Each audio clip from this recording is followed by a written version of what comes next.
জনাব ওবায়দুল কাদের কি সুন্দর টাই আমাদের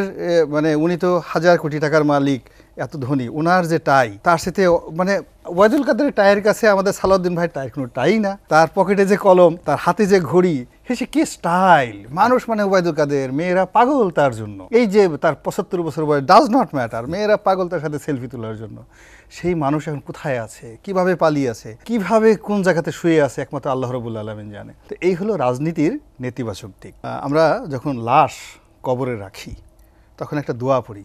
মিনহা খালাকনাকুম অফি মিনহা নুইদুকুম অ মিনহা নুখরিজুকুম তারাতা নুখরা অর্থাৎ হে মানুষ তোমাকে এই মাটি থেকে তৈরি করা হয়েছে এই মাটির মধ্যে আজকে তোমাকে দাফন করা হইল আর একদিন এই মাটি থেকে তোমাকে উত্থিত করা হবে আফসোস যে এই দোয়া পড়ে আমরা রাখি কিন্তু আমরা একবার জিনিসটা স্মরণ করি না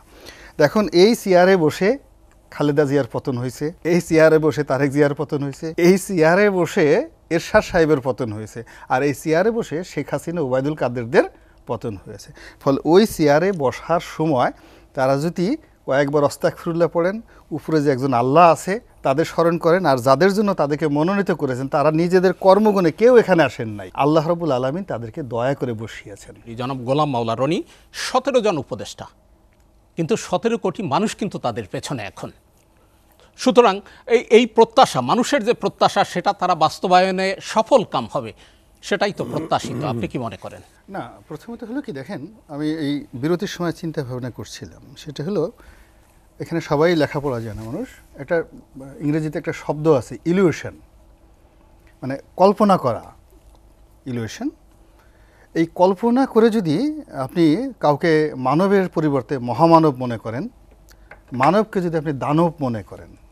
ওটার যে একটা ভয়াবহ পরিণতি তার একটা বাস্তব উদাহরণ রয়েছে ইতিহাসে ক্যাপ্টেন জেমস কুক উনি এই আমেরিকার যে হাওয়াই দ্বীপপুঞ্জ হনলুলু এই হাওয়াই দ্বীপপুঞ্জ উনি আবিষ্কার করলেন তো ওখানে সব কালো কালো মানুষ থাকে তো তারা এরকম সাদা মানুষ জীবনে দেখে নাই তো সাদা মানুষ দেখার পরে তারা করলে কি কোনো যুদ্ধ না করে তাদেরকে মনে করলো এরা আকাশ থেকে আসছে এরা হলো দেবতা এরা দেবতা এবং অস্ত্র সমর্পণ করে সঙ্গে সঙ্গে সবাই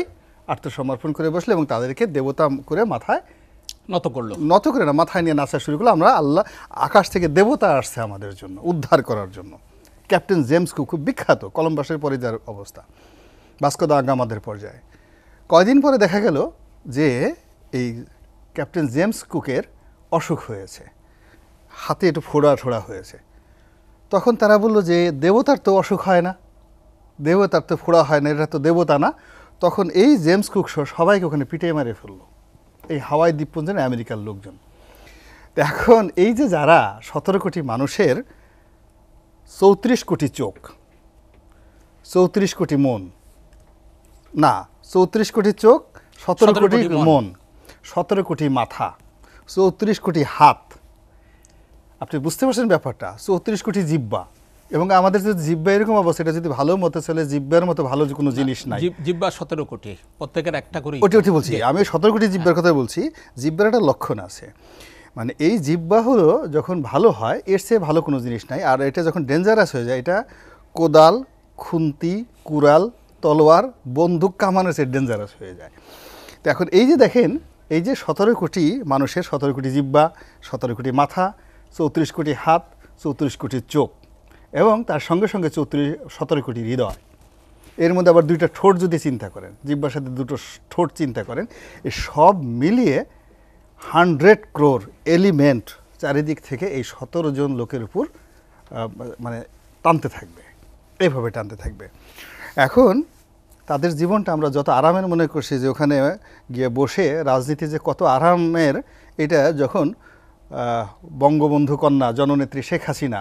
তিনি যখন প্লেনে করে পালিয়েছেন এবং তার লোক যখন কাঁদছে তখন তিনি বুঝেছিলেন যে রাজনীতিতে কত ধানে কত চাল বা উনি যে নামটি নিলেন না ভদ্রতা করে আমাদের এটা সেটা জনাব ওবায়দুল কাদের কি সুন্দর টাই আমাদের মানে উনি তো হাজার কোটি টাকার মালিক এত ধনী ওনার যে টাই তার সাথে মানে ওবায়দুল কাদের টাইয়ের কাছে আমাদের সালাউদ্দিন ভাই টাইয়ের কোনো টাই না তার পকেটে যে কলম তার হাতে যে ঘড়ি সে কি স্টাইল মানুষ মানে ওবায়দুল কাদের মেয়েরা পাগল তার জন্য এই যে তার ৭৫ বছর বয়স ডাজ নট ম্যাটার মেয়েরা পাগল তার সাথে সেলফি তোলার জন্য সেই মানুষ এখন কোথায় আছে কিভাবে পালিয়ে আছে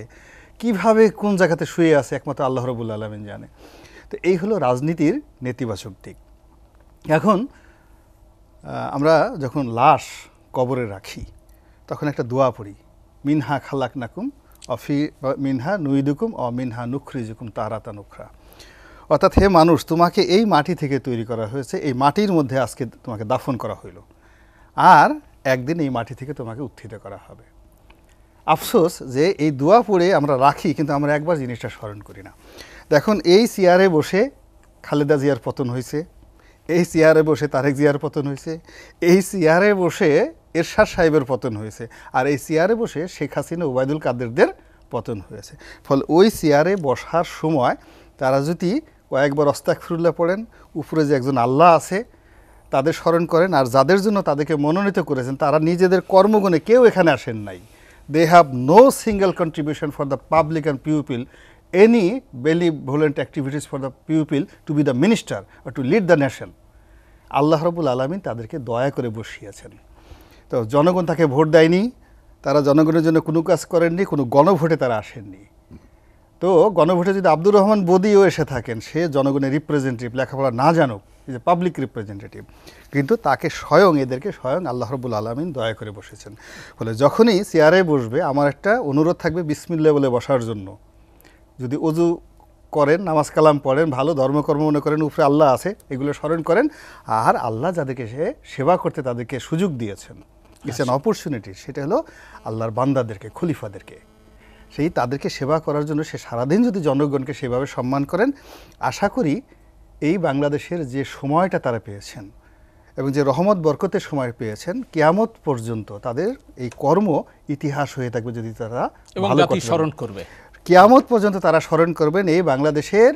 দ্বিতীয় মুক্তিযুদ্ধ বলা হয় এটা। তারা সবাই বীরশ্রেষ্ঠ হিসেবে আখ্যায়িত হবেন। আর যদি তারা ভুল করেন, অন্যায় করেন, গুনাহ করেন, এই কথাটা বলতে পারছি না, আল্লাহ মাফ করুক, এটা যেন না ঘটে। জি।